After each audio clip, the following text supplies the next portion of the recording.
Today's video is sponsored by the pack, I Need My 7000. I have no idea why I never seen this node before, and of course I don't even know how to properly use it, but it's fun to play with it. For the one guy who is going to complain, hit the Command Space shortcut to bring up the Tools search window, write down Spherical Stabilizer, and add it after your clip. That's all you need. I think this is available only for the studio version. For those who are using the free version, that's not my problem. At the moment, as you can see, this is doing nothing. Make sure that you are in the first frame, and hit the track forward button. Wait for the daemon to do the hard work for you, and once it's done, you still can't see any real change.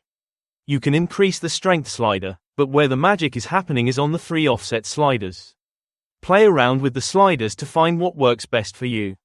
If you're too lazy to make a couple more clicks, just leave it like this, but if you want to flex for the ladies, try animating one or more of the sliders. Who knows, maybe you'll end up with Megan Fox like I did. I know this is a stabilizer but looks cool to me. If you like this clip, you can check my pack. If you don't need it, you can buy it and never use it.